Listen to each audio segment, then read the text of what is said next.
Boa tarde, começa agora o WebDivan. O WebDivan é nosso programa semanal sobre psicologia aqui da UTV. Eu sou a Renata Antonelli. Toda semana aqui no WebDivan a gente fala sobre um assunto ligado à psicologia, à psique humana, à subjetividade. Um beijo muito especial para quem já está aqui. Adriano Santos, querido, um beijo para você.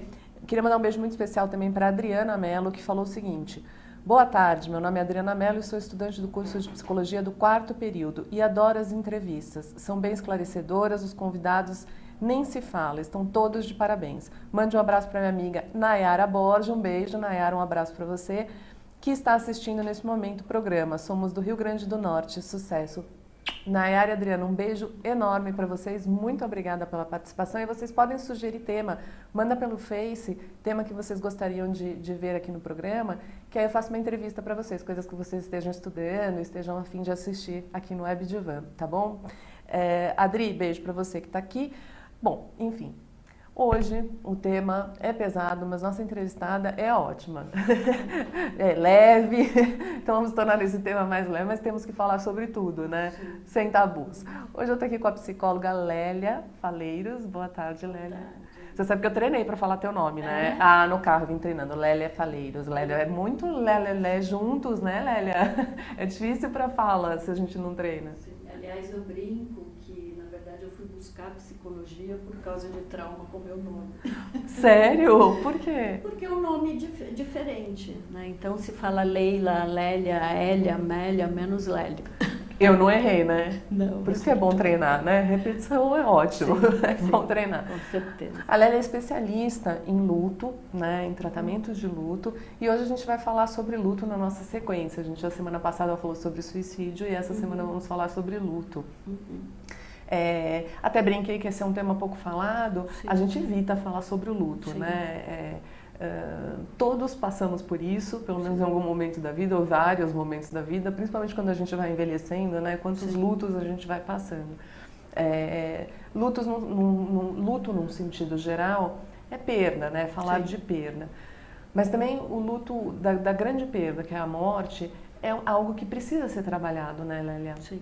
Sempre. Sim. Eu acho que só para a gente começar o nosso papo, eu acho que talvez o importante seria pensar na palavra luto, né? Luto vem do latim, que significa luctus, né? Que na verdade a origem é dor, mágoa, tristeza, desolação. Mas eu penso que assim, no nosso trabalho a gente foi percebendo que luto é uma grande luta. Né? Porque o luto, se você for pegar no dicionário, o luto é um sentimento de tristeza. Só que o luto é muito mais que isso, né? O luto é um processo altamente psicológico que acontece do lado de dentro, né? E quando você dizia assim, as pessoas sabem, né, de certa forma, que todo mundo vai morrer, mas esse é um tema que tem sido muito marginalizado na nossa cultura, né? E nos estudos, Felipe Arrier e outros colegas nossos, né, eles vêm investigando que assim, os homens contemporâneos têm marginalizado luto e morte porque são temas muito difíceis de serem lidados, né? Acho que o homem hoje, ele conquistou uma mega possibilidade de conhecimento, ele conquistou vida in vitro, mas tem uma coisa, né, muito preciosa que o homem nunca conseguiu, né, que foi lidar com a morte. Né? Ele até pode protelar, né? Eu tenho essa semana uma paciente, né, e hoje ela me dizia assim, o que adianta colocar mais sangue no meu... Ela está com o marido com Alzheimer, né, num processo terminal, e ela se pergunta se vale a pena esse adiamento. Né? Acho que fica aqui, para quem é um curioso do assunto, que esta tem sido uma discussão da bioética, né? Afinal, de quem é a vida? Né? Afinal, de quem é a vida? Bom, mas estamos aqui para falar do luto. Não, mas é super interessante isso, né? Porque esse é um tipo de luto muito comum, sim, onde a gente acompanha uma pessoa morrendo. Sim. Né? Num processo degenerativo acelerado em que a gente assiste. Não que seja diferente da gente, porque também estamos nesse processo degenerativo levando à morte, né? Que um dia a gente vai chegar lá. Sim. Mas é diferente quando a gente vai vendo que junto com isso tem a perda de consciência, como é no caso do Alzheimer. Sim. E toda uma debilidade física que a família sofre muito. Né? O processo de luto, e aí a gente está falando de um luto específico, eu acho que isso também é importante. Luto são perdas, né? Acho que você disse bem. Mudança de cidade, né? Eu trabalho muito no consultório quando as crianças mudam de país. Né? Isto é um luto, é você deixar o teu país. Tem um luto que é um luto não reconhecido, mas que é um luto muito forte, que são as separações. Né? É um luto de uma pessoa que vai continuar viva. Né? Então, este trabalho psicológico é muito intenso. Né? Primeiro porque ele não é reconhecido na cultura, né? Ele não é entendido como um processo de luto, ele é entendido como uma separação. Agora, acho que nós estamos falando, de certa forma, deste luto, que é o luto por uma perda de alguém que não está mais aqui. Né? Acho que esse luto, Renata, causa muito impacto, né, na vida das pessoas, muito impacto. Acho que basicamente a gente pode pensar em dois. Tem os impactos externos, né? A pessoa vai mudar de casa, a pessoa tem que reorganizar toda a sua vida. Este é um impacto. Né? O outro grande impacto, que é exatamente aquele que ninguém vê, né, é o impacto psicológico. Você tem que ressignificar todo aquele vínculo agora do lado de dentro. Né? E isso demanda uma energia psicológica muito intensa. Né? Luto mata, né? Assim, luto adoece. E aí, se a gente for pensar, né, em quais são os impactos que o luto causa, a gente tem inúmeros. Né? A gente tem doenças, né, doenças sérias. Eu tenho visto na minha prática crianças que têm diabetes, criança que desenvolve síndrome de pânico depois de uma perda. A gente tem uma coisa que as empresas têm se preocupado bastante, que é, frente a um processo de perda ou de luto de um funcionário, as empresas têm olhado isso com mais atenção, porque esse funcionário ele tem todo um rebaixamento intelectual. Né? Cognitivamente, ele está com um potencial de memória menor, ele está com um nível de percepção menor. Né? Imagina um funcionário que trabalha com uma coisa periculosa. Né? Esse funcionário hoje, né, graças a Deus a psicologia tem olhado, ele tem que ser realocado. Né? E acho que fora esses impactos, a gente pode pensar em N outros impactos, né? De saúde. Né? Como físico, você bem disse, né? Eu estou num processo de luto que eu mudei de casa.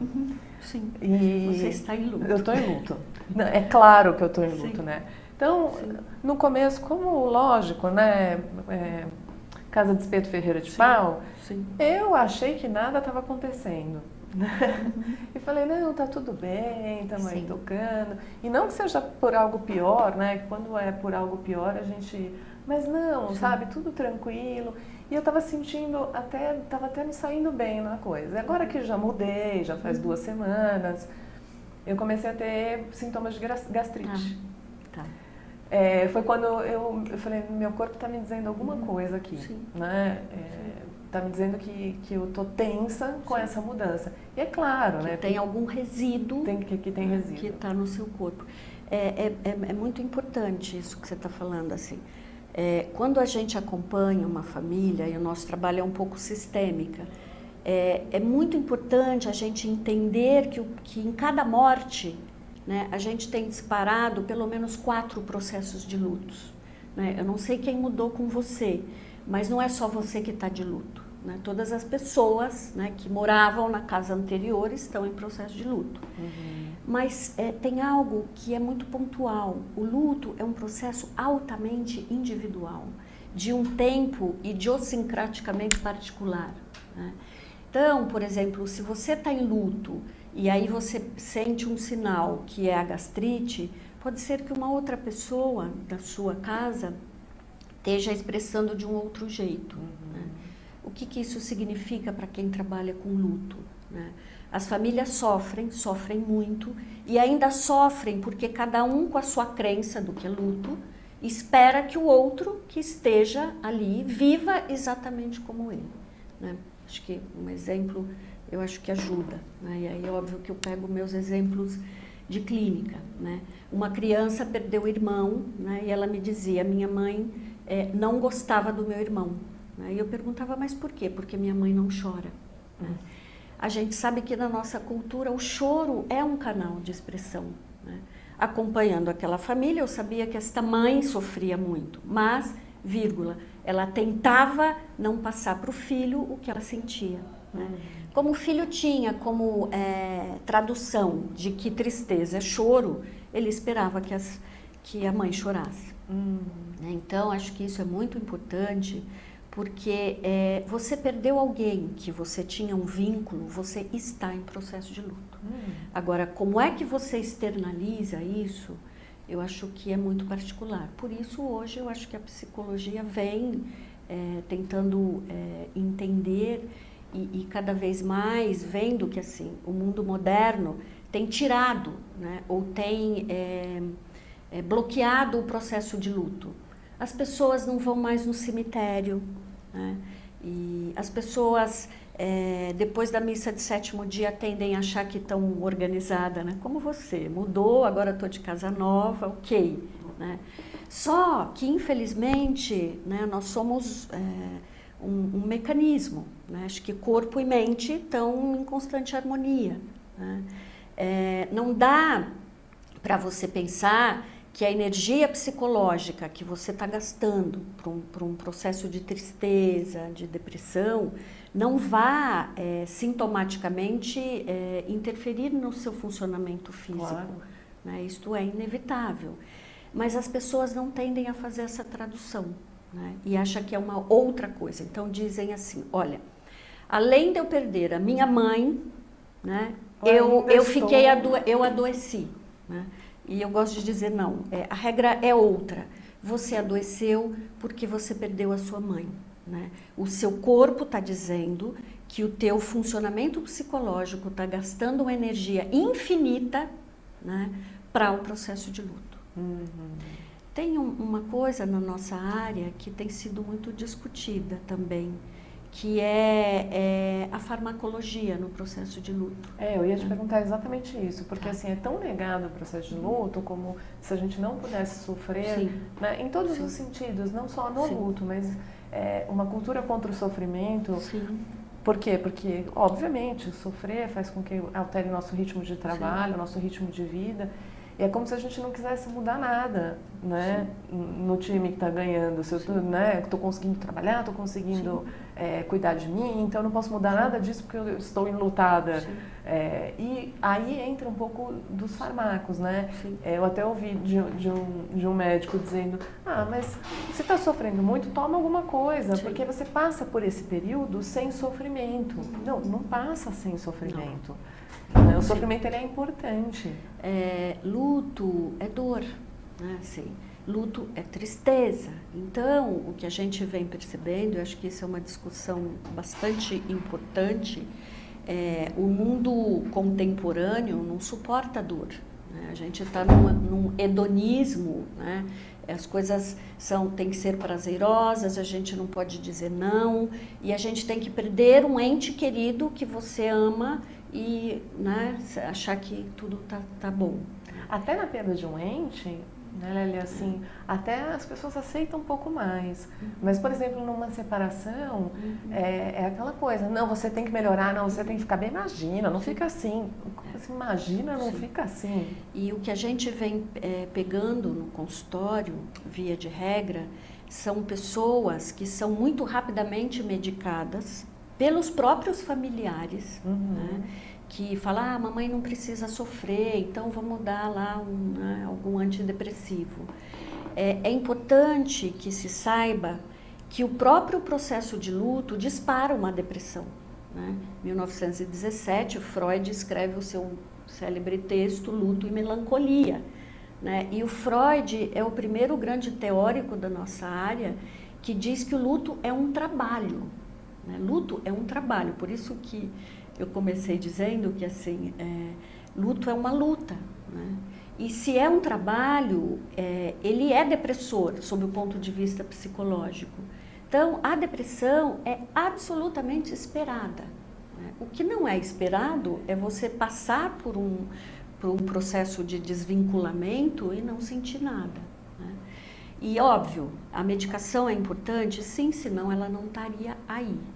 Mas o cuidado, enquanto se medicar, né, acho que por que se medicar, né, e a necessidade de se medicar, porque o luto complicado, hoje a gente nem diz mais luto patológico, né, porque o luto é um processo de muita modificação, né, mas o luto complicado, ele pede uma intervenção farmacológica quando ele impede a pessoa, né, de voltar para a tua vida, né, mas depois de um tempo grande. Né, a nossa cultura, né, principalmente para os que são da religião cristã, sabem que depois da missa de 7º dia as pessoas têm que voltar para o seu mundo, né? E não é assim. Né? O Adriano pergunta o seguinte, e o luto em crianças, como ajudar os pequenos a lidar com a morte? Tá, esse acho que é um tema também bastante polêmico. O Bowlby, acho que é um teórico da nossa área, estudou durante muito tempo as crianças que tiveram hospitalismo e as crianças que foram abandonadas.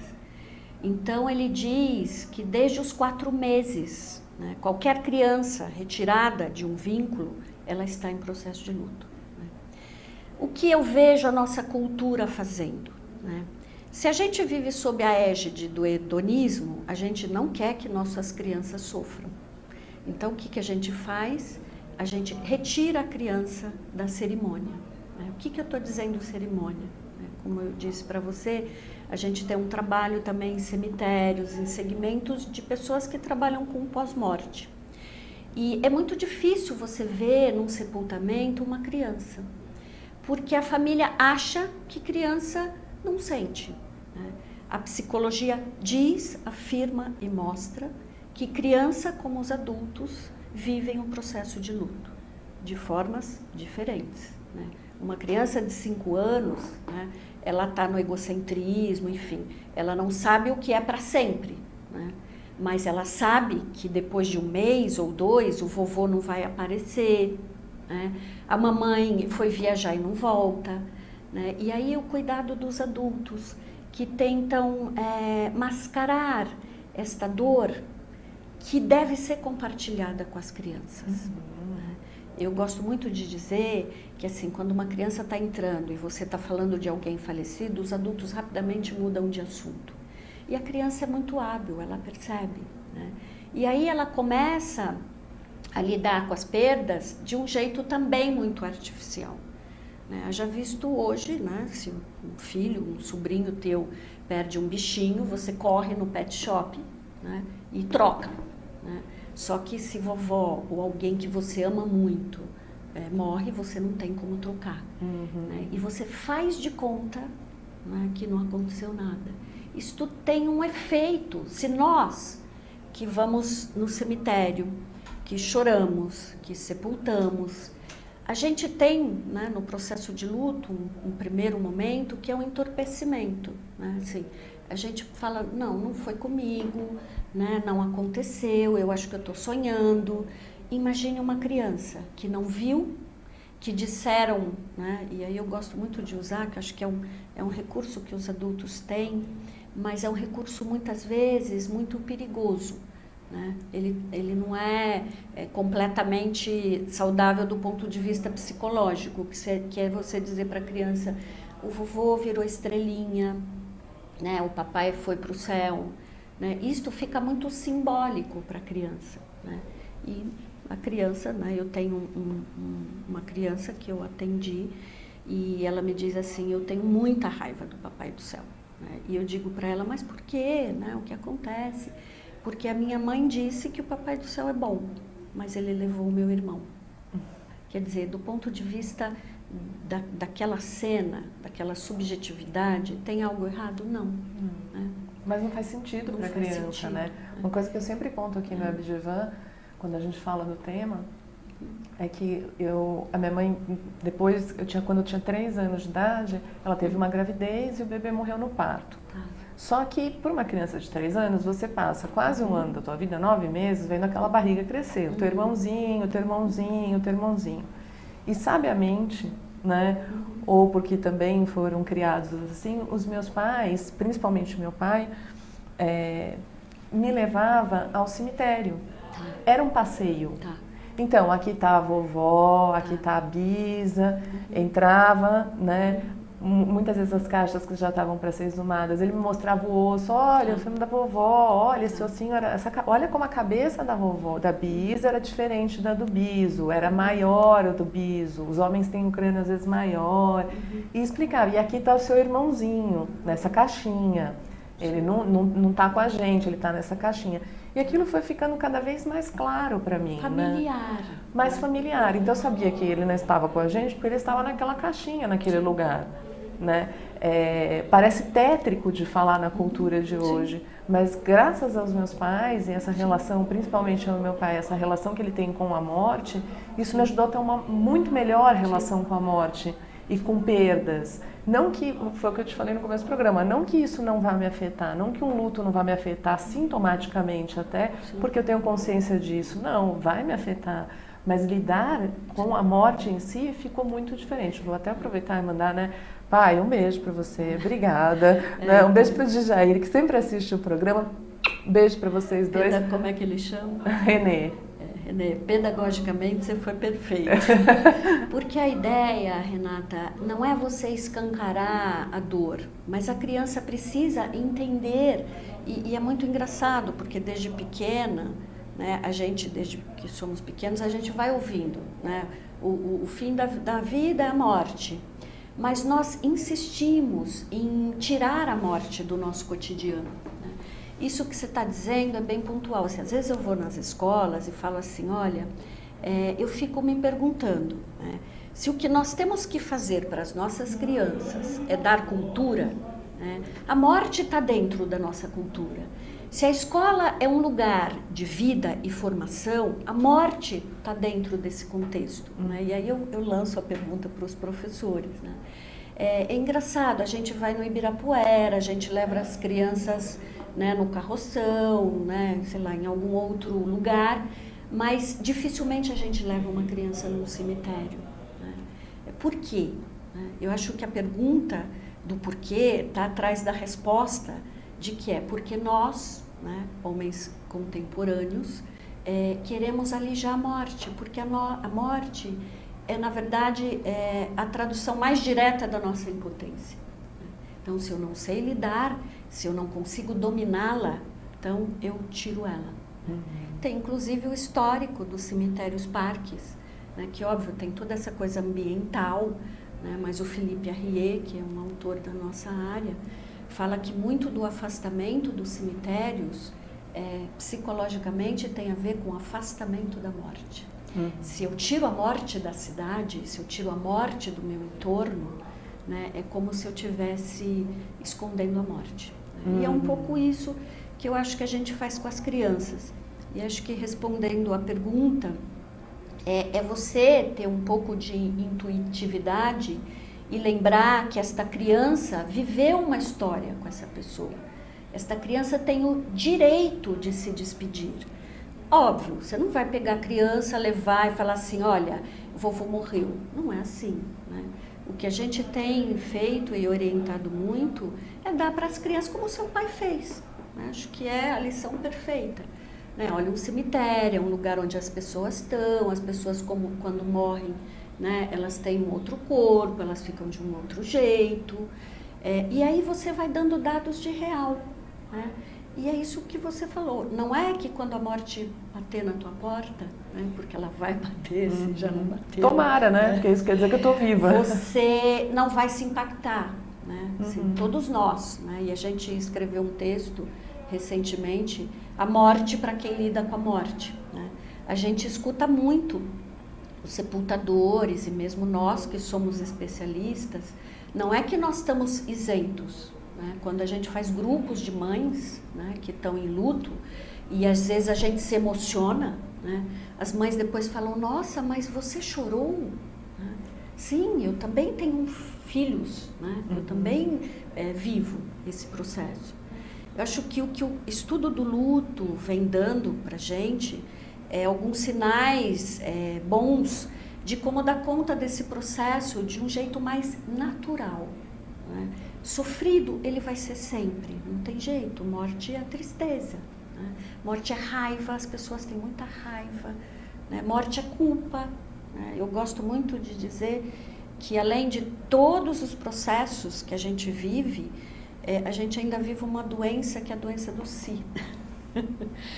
Assim, os relacionamentos humanos, eles não são 100% de amor, né? Eles têm rusgas, você diz coisas que você se arrepende, e quando você perde esse vínculo, são essas coisas ruins que ficam na superfície por um bom tempo, né? E aí você se tortura, né? Se eu tivesse dito, né, para a pessoa que eu amava, se eu tivesse ido lá visitá-la, né?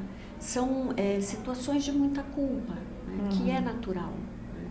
Então, acho que saber disto ajuda o enlutado a se reconhecer nesse processo, porque é um processo de muito estranhamento, né?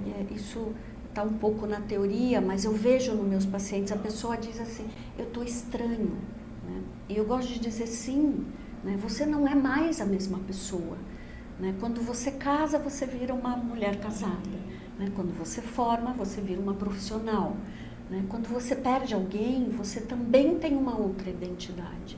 Claro. Que é um pouco o trabalho do processo de luto, né? Assim, você ressignificar esta pessoa, né, agora de um outro jeito, né, numa inscrição de ausência, né, se a pessoa não está mais. As pessoas dizem às vezes assim, mas quanto tempo vai durar? Acho que essa é uma pergunta, né, bem pontual. Quem nos procura, e é pontual porque o mundo contemporâneo quer um tempo mínimo e curto. Vai durar quanto? 7 dias? Né? Não. O processo de luto, ele das únicas equações humanas, ele é uma equação que não é linear, né? A gente viveu há uma semana atrás com finados, né? Então, em datas de homenagem, né, em aniversários, ou em eventos onde aquela pessoa tinha uma atuação muito pontual, são situações de muita emergência de sentimentos. Então, o processo de luto é completamente irregular. Uhum. E assim, no meio do processo aparece alguma coisa que te leva mais para baixo, né? Sim. Você vai encontrando nesse caminho outras coisas que te levam para cima e você dá mais sentido à vida. Sim. Tem um casal holandês que tem estudado muito uma possibilidade um pouco mais saudável do processo de luto, que é a alternância entre o enfrentamento da perda e da reorganização. O que o mundo contemporâneo faz é ficar tentando se reorganizar, mas não dá se você não viver o processo, entende? Então, esse processo dual é assim que um pouco a gente trabalha na linha sistêmica, no consultório. É você dar para o enlutado essas duas possibilidades, que é a expressão, né? Que é contar, que é reviver, que é homenagear, que é chorar, que é sentir, e a reorganização, né? Então, esses dois processos, né, vividos no luto são processos que tendem a buscar um equilíbrio melhor, né? Quem nega, né, vai viver, mas tem um ônus, né, porque isso vai aparecer em algum lugar. Então, o que a gente sabe hoje no estudo do luto e morte, né, morte e luto, é que os canais de expressões são muito importantes, né? Então, a gente vem há algum tempo tentando organizar em hospitais, em doentes terminais, né? A gente tem colegas de cuidados paliativos, né? Cuidado paliativo são aqueles profissionais da nossa área e da área médica que estão no leito de morte, né, fazendo exatamente a possibilidade de despedida e de uma morte digna, né? Então, isso tem, eu acho que é uma área da psicologia bem importante. E é isso que você falou, a importância do canal de expressão. Eu tenho uma paciente que ela chegou ao consultório com esse tema. Ela falou, eu estou procurando terapia porque meu pai está adoecendo, estou vendo que ele com os anos está piorando e eu preciso, pela ligação que eu tenho com ele, trabalhar o luto dele antes que ele aconteça. Interessante isso, né? Quer dizer, ela já via a importância de trabalhar aquela sensação que ela já estava tendo de perda, de descolamento, daquele vínculo, até para aceitar melhor o que ia realmente acontecer. E 2 anos depois que ela começou a fazer terapia, ele faleceu. E foi muito interessante ver a diferença da estrutura dela, por exemplo, para o irmão, que não trabalhou. Então o irmão, no começo, negou muito a morte do pai. Né? E ela já tinha passado por esse processo todo em terapia. Ela estava enfrentando a morte, né? Que é um pouco que a gente tem no luto antecipatório. Né? O luto que a família acompanha de um doente é um luto antecipatório. Né? As pessoas vão um pouco que se organizando. Hoje a gente tem essas equipes de trabalhos de cuidados paliativos que são muito pontuais. Né? Um pouco isso, né, que ela fez no consultório, você faz isso com as famílias. Mas tem as estruturas, né, de personalidade. Tem pessoas que se permite chegar perto. E é muito difícil chegar perto. Porque quando você perde alguém, Renata, a sua própria morte fica aberta, escancarada. Isso vai acontecer comigo, né? Uma coisa que a gente nega o tempo todo. Isso aqui vai acontecer comigo. E não é à toa que a gente vê na criança algumas manifestações que nós também temos. Medo, né? A gente, quando perde alguém, tem muito medo. A criança também. A criança não quer mais dormir no quarto escuro. É medo do quê? É medo da morte, né? O mundo era seguro, eu era bom, de repente tudo caiu, né? E o mundo não é mais seguro e eu posso ser o próximo. Né? Então a morte deflagra nas pessoas a sua própria finitude. Por isso é tão que é algo que a gente nega tanto, né? Sim, por isso é tão difícil no mundo contemporâneo do prazer máximo você olhar para estas coisas. Né? É muito difícil. O Adriano pergunta por que a cor preta representa o luto, você sabe? Tá. O Philippe Arrier, que é um teórico lindo, que escreveu um livro, O Homem Diante da Morte, né? Ele faz um pouco essa passagem de rituais, né? Eu acho que ele está dizendo o preto, simbolicamente, né, significa morte, porque é falta de luz. Né? Se a gente for pensar no ciclo, né, da vida, a gente tem uma chegada e a gente tem uma partida. Né? E é muito engraçado, porque assim, nós da área transitamos nos 2 lugares. E você vê todo mundo aqui na chegada com muita festa, com muita claridade, com muito holofote. Né? E a gente vê na partida muito abandono, ninguém quer olhar. Né? Assim, eu me lembro, quando eu ganhei uma das minhas filhas, o hospital, um mês depois, falou: estive aqui, né? Estava com você nesse melhor momento da tua vida. Né? Dificilmente a gente vê isso, por exemplo, no cemitério, que é também um momento de cerimônia. E no registro histórico, o preto sempre significou simbolicamente a escuridão. Né? Não é à toa que as crianças ficam doentes à noite, né? Que à noite tem os maiores índices de suicídio, né? Que países que têm muito frio e pouca luminosidade, eu estava vendo recentemente, acho que na Suíça, eles puseram uma placa grande para o sol bater, não sei se você... Né? Porque é também neuroquímico, né? A gente sabe que a claridade nos faz produzir endorfina, né? E a gente sabe que a escuridão diminui a serotonina, né? Que é o fator depressivo. Qualquer vida precisa de luz, né? Sim. Como as plantas, não dá para você fechar uma planta num quarto escuro, né? Então luz tem um sentido de vida também, dá vida às coisas, né? E uma coisa que tem acontecido dentro desses rituais, né, é a gente também tirado eles de cena. Né? Eu me lembro que você vê filme, os homens usavam tarja preta, as mulheres usavam véu. A cultura daquela época se permitia a mostrar o sofrimento. Estou de luto. Estou de luto.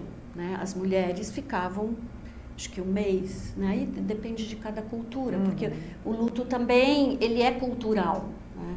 Mas as cerimônias são muito, muito importantes. E o que a gente vê hoje são corpos, né? Pessoas que tiveram histórias sendo veladas por poucas pessoas, ninguém mais comunica, é tudo muito rápido, né? Tudo muito fugaz.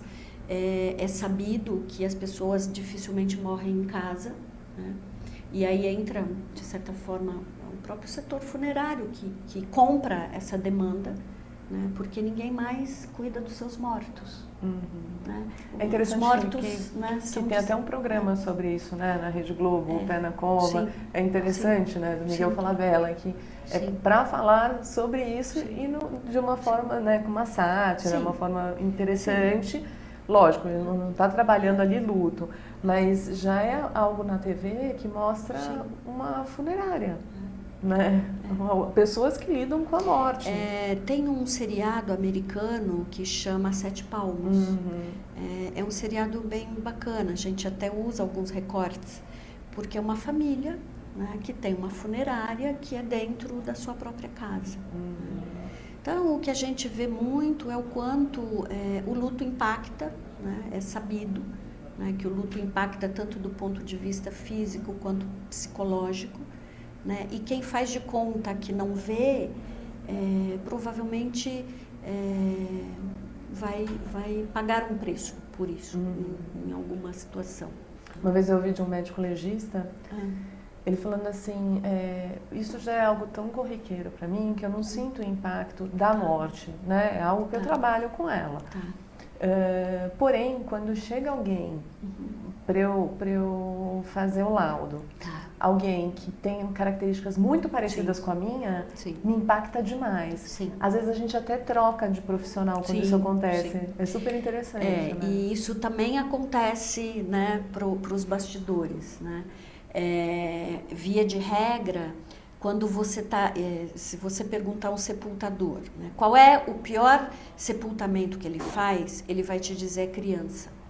Porque foge do curso natural. Né? Então, acho que isso é bem pontual. E a gente tem essas ferramentas. Né? Aquilo que eu me identifico e que pode ser eu, né, ou pode estar dentro da minha história, é muito difícil. Agora, tem um fator que eu acho que é importante. Os profissionais que lidam com a morte, eles não estão em processo de luto o tempo inteiro. Né? Assim, cada paciente que eu atendo que está em processo de luto, eu não estou de luto. Mas empaticamente, além de conhecer um pouco o processo, né, eu posso sim ajudá-lo, né, de uma forma um pouco mais neutra.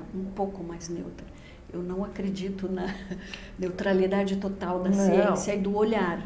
Não existe, né? Somos Agora, humanos, imagina. Se esta pessoa estiver ali porque ela perdeu uma filha que tem a idade da minha filha, né, o impacto é maior. Os meus ouvidos vão, de alguma forma, perceber e ouvir coisas, né, que também me faz identificar com aquela pessoa. Que é natural, humano, o processo de identificação. A gente se identifica e não tem como não empatizar com aquilo. Sim, nós temos a ferramenta de pedir ajuda. Né? Eu muito rapidamente também troco com uma parceira. Né? Olha, atende porque isso não dá para mim. O Nick, um beijo querido para você. Ele pergunta o seguinte: toda perda implica em um processo de luto? Existe terapia específica para lidar com luto? Sim. Né? Todo processo de desligamento afetivo, né, de alguma figura implica em processo de luto. A gente tem inclusive um luto não reconhecido, que é luto, que é de mães de nenês, de bebês natimortos, né? Que a mãe nem viu o filho morreu, e as pessoas tendem a dizer, não, foi melhor assim, né? Ele, né, aquelas pérolas, né? Sim, né? Você se vinculou, você amou, você perdeu, você está em processo de luto, isto é fato. Como eu expresso o meu processo de luto, que foi, né, o que eu disse, é muito particular. Né? Eu posso negar, que é o mais usual na nossa cultura. Eu posso me deprimir, eu posso adoecer, né? Eu posso um monte de coisas, mas eu estou em processo de luto. O que é a outra pergunta que ele fez? Se existe uma terapia específica para lidar com luto. Eu me lembro, né, que quando eu comecei a atender luto no consultório, eu me dei conta que a nossa formação, ela não tinha, e é engraçado porque assim, o luto é a maior miséria humana, se a gente for pensar do ponto de vista de sofrimento. Então, eu tinha na época toda uma formação em psicanálise. Isto não dava, né? Eu não podia pôr uma pessoa que estava em processo de luto sentada no divã e eu olhando para trás. Eu fui sim buscar uma formação específica, né? Que é numa abordagem sistêmica, que se você perdeu alguém, você está no entorno, né? Outras pessoas estão vivendo o mesmo processo e é tudo uma trama. Né? A sistêmica é uma das abordagens que tem sido trabalhada e tem sim hoje, né, é um dos nossos trabalhos, uma terapia breve, que a gente chama, que é uma terapia de apoio ao luto. Né? O que normalmente acontece é que dessa terapia breve o paciente entra numa outra terapia. Né? Mas é bem focal. Eu gosto de indicar, focal, né? Respondendo até a pergunta do Nick, eu gosto de indicar quando alguém vem me procurar num processo de luto, eu gosto de indicar uma terapia específica. Que é isso, trabalhar com pessoas, né, trabalhar com profissionais, ir a profissionais que trabalham especificamente aquele luto. Se isso vai se desdobrar num processo terapêutico, né, num outro tipo de vínculo, tudo bem. Mas num primeiro momento é ideal fazer uma terapia específica, como você perguntou.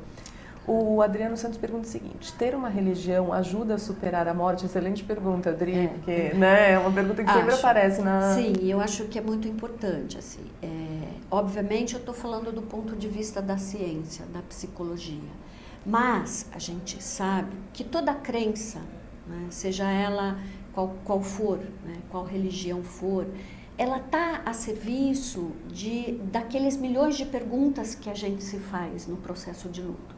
Né? Por que eu? Por que comigo? Por que meu pai? Por que desse jeito? Nós, na terapia, né, não fazemos nenhuma abordagem religiosa.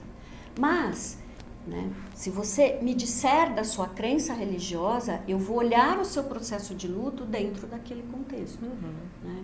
E sim, né, eu acho que o que o luto nos impacta é porque ele faz a gente perder todas as nossas crenças.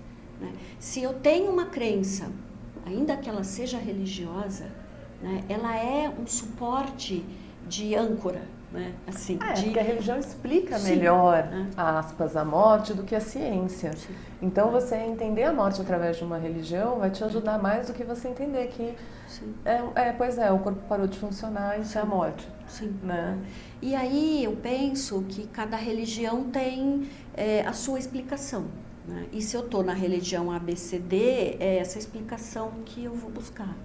Agora, independente da religião, a gente sabe que a psicologia explica o processo de luto, que não é necessariamente em contrapartida ou negando a questão religiosa, né? De forma alguma. As duas coisas, sim, as duas coisas podem conviver juntas. Claro, convivem, né? Sim. A gente está falando do ser humano, a gente está falando de tudo junto.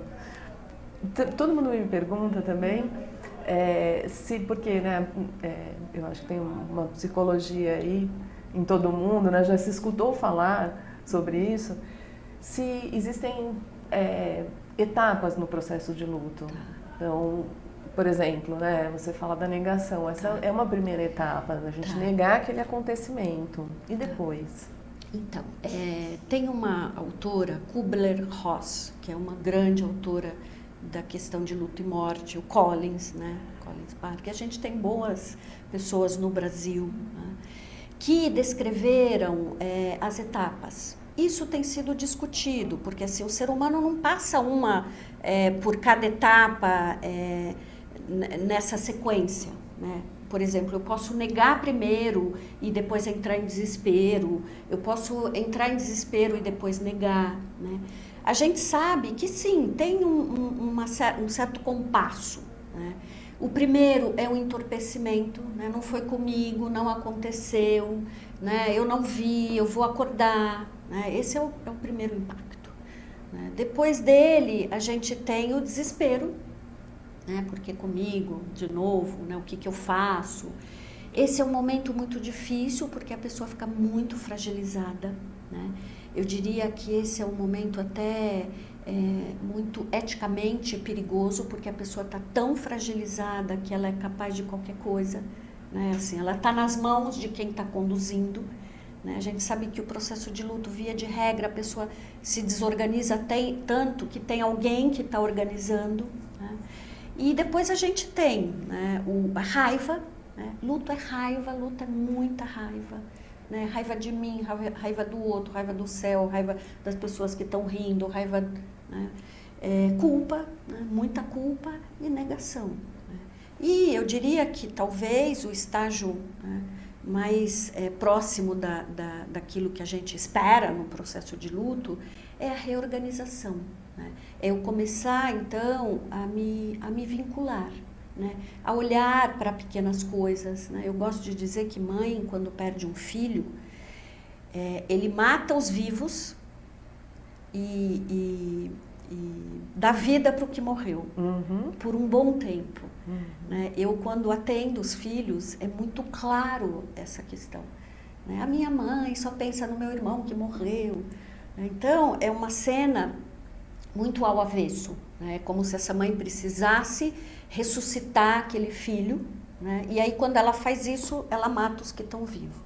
Porque quem nunca sentiu culpa por não lembrar de uma pessoa que já morreu, né? Sim. Então, às vezes eu lembro da minha avó e eu falo assim, nossa, há quanto tempo eu não penso na minha avó, poxa vida. Aí esse poxa vida eu falo assim, não, peraí, eu tô culpada porque eu não pensei, não é bem assim, né? Sim.